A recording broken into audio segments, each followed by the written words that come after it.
we're going to go to the stove just here. We're going to start feeding. I'll try and tell you a bit about penguins. I'll try and tell you a little bit about our penguins as well. And I will explain what's going on. Hang on.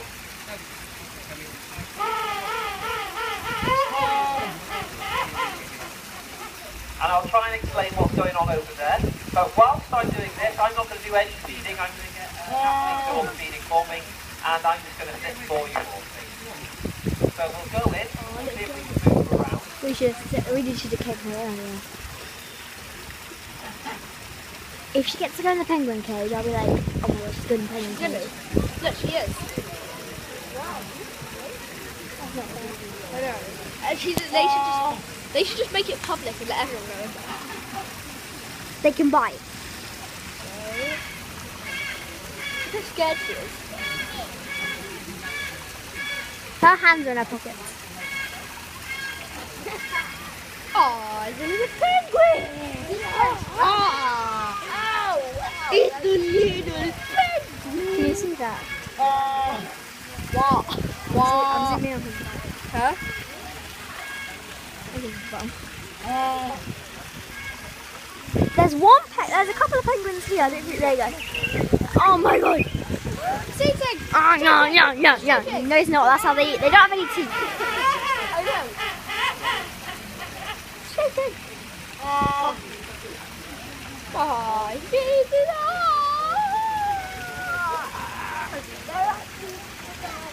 my god!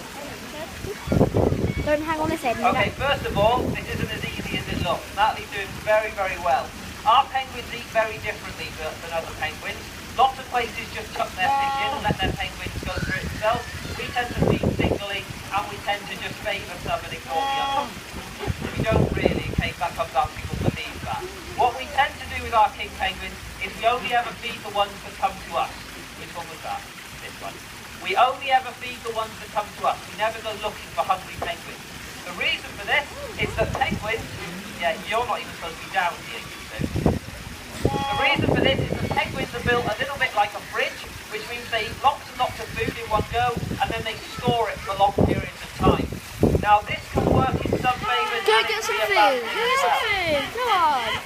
The reason it can be a bad thing is that if we fed our penguins naturally, we'd starve them for a few weeks, and then we put 7 or 8 buckets of fish in them. And then of course you'd end up with no penguins wanting to eat for 2 weeks. That's where it's a bit of a problem. So what we do is we feed our penguins 1 bucket of fish, maybe a bucket and a half of fish a day, and no more. This tends to mean that our penguins are never starving, they usually just peckish every now and then. That's why we've got some penguins that are hungry and some that aren't that bothered today. So tomorrow what will happen, I think your dad wants you to turn around. So what you tend to find is tomorrow these guys will be relaxed and chilled out, and these guys will be the ones that are causing all the fuss down here. So don't worry if you see some of our penguins. Don't worry if you see some of our penguins are getting fed and some aren't. It's not a big problem. Now what you're looking at in this enclosure is you are looking at king penguins and Humboldt penguins. We're very lucky here at Birdland. We've got the... What are you doing to her leg? We've got the biggest group of king penguins in the whole of the UK. We've got the only breeding group of king penguins in the whole of the UK. The reason we've got the only breeding group is because we have the only female in the UK. Now that's not us being selfish. We'd love to be able to hand out some females to other groups, but we've only got 4. We've only got 4 king penguins. 4 female penguins. Now,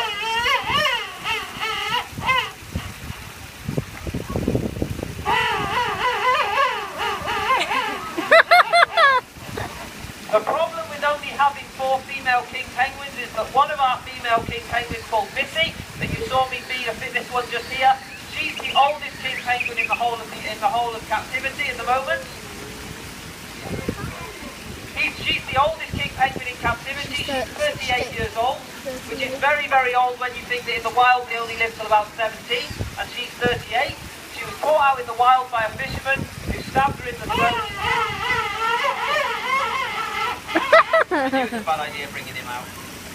Who stabbed her in the throat and literally blinded her in the left eye as well. So she's a very, very, very old king penguin. Stabbed in the throat. So she's really old. Then you've got Finn, who no one ever pairs up with, where's Sid gone? Sid's got a little bit of black fleck. You know why? I can't find her now. Then we've got Sid. Then we've got Missy over there.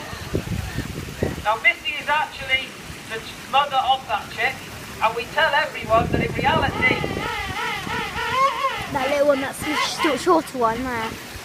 and that chick there, I will explain where I was going. That chick there, I forgot that you did the enclosure. That is actually the first chick in this country for the last 7 years. So we're very, very lucky. And the best thing as well, which makes us even luckier, that no one really knows about just yet, is that that chick there has a brother or a sister in that shed as well.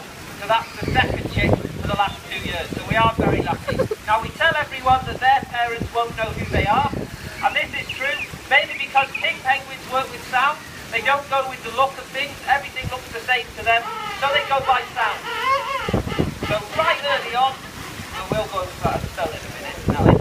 So very early on, they won't have heard their chicks calling. They won't have recognised that it's theirs. And we went with this theory until we put him out in the enclosure, and the first two that came up to him were his mum and dad. So they must have known it as well.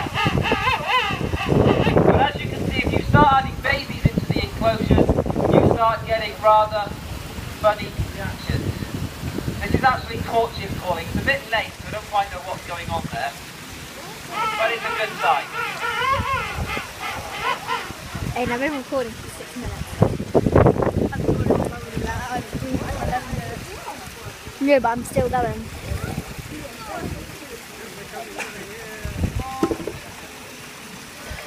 Hopefully that'll jump them up a little bit. You're in for it again now, unfortunately. That's it. You're doing really well, so don't worry. You're doing very, very well. So, that's what's going on in the enclosure. Those are our penguins. Now, the other group that you're looking at are Humboldt penguins. Humboldt penguins, I always think, are a little bit nicer than the king penguins, mainly because they're a little bit more active. They're a bit more entertaining. So, from my point of view, they're easier to talk about. I'm going to post some. Now, we normally only feed the Humboldt penguins in the pool because they tend to bite. That's why I'm a little bit wary about having them close to your legs. And as you can see as well, the worst thing about Humboldts is they don't back off. So they are very, very sure of themselves. They're quite an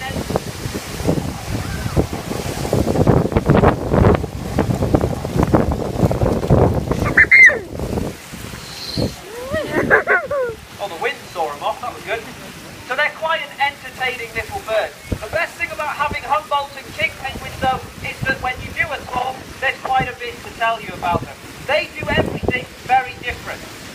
You've got king penguins, they come from southern Georgia to the bottom, and like it cold and wet. Film it at don't show their faces. So is anyone from the Falklands? I do apologise for that analogy. I'm not saying your country is wet, cold and depressing, but that's the weather they like.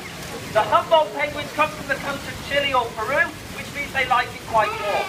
Can you imagine what Chile's like during the summer? They love it hot. So that's excellent. Lots of activity all year round. When it's really hot here, we have active penguins, we have sulky penguins. When it's really cold here, we have sulky penguins and really active penguins. So that's wonderful. The next thing, they feed differently. These guys get big fish, given to them one at a time. These guys get little fish that's literally chucked in the pool. The reason for that, these guys don't hurt when they bite. These guys have put a few of us in casualty for stitches. So that's why we chuck food in the pool for them. Okay, so I'm not too So that was just swallowed a huge fish. So that's brilliant. But the best thing of all, if we were doing babies right now, you'd see their chicks because they lay their eggs out in the open and use their feet to keep it warm, sorry, their bellies to keep it warm, and their chicks at this stage would be shoved into a big creche and literally left out in a group. You wouldn't see their babies. The Humboldts are a much cleverer species. If you lay your eggs out on the coast of Chile during the summer, the first thing that's going to happen, your eggs are going to cook. Now, which is news to some penguins. So what they do is they lay their eggs underground. Don't Deep drop my underground. phone. Because deep underground, it's that nice will and cold. Because they lay Let me their go show eggs you over there. on the floor underground, they lay 2 eggs. These guys can only lay the 1 egg. So that's brilliant. That means there's more certainly there. Now, the other thing to tell you about these penguins is how we keep them cozy and relaxed. Because obviously we don't have the best weather for penguins. The first thing to put all your minds at rest is that not all penguins like it's warm. Everyone assumes that penguins should be on ice. But the majority of penguins actually like it warm. And they come from places like Africa, Australia, Madagascar, places where it actually can be a very warm area. So not all of them like it cold. So that's a bit of a bit, but we can always in this country get a little bit too hot. And one of the things that we never really have to do, they are quite nice, but we do have the odd occasion where we get a little bit worried. We have sprinkler systems to shoot water, spray water at them. We don't shoot water at them. It's the wrong analogy there. We spray water at them to keep it cool. We've got ice blocks down for them to sit on, and every now and then you get a nice penguin shake burn on the ice where they sat on it all day. We make them go swimming in the pool, which they won't go in by themselves. Penguins are quite lazy. They see it as, because they don't know when they're going to get fed again, even though they know it's only 24 hours here, but in their heads they think they don't know when, they're not going to waste their energy running around. So when the weather gets bad and they get uncomfortable, instead of going somewhere looking for somewhere cool, they'll stand still and they'll wait for the weather to pass. We force them to go swimming at night.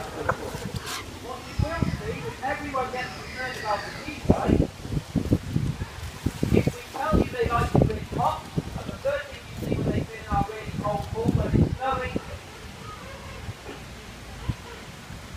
the first thing you see is you'll see them shivering. Now shivering is not an issue. Everyone assumes it's because they're cold. No matter how cold our air temperature gets, it's nowhere near as cold as the ocean.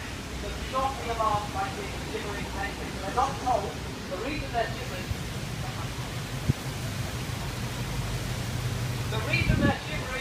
because penguins spend vast majority of time in the ocean. The ocean is where their predators are, and that is where they start to get their predators. Is it going to go into water? Have a look underwater, they're going to find that bucket.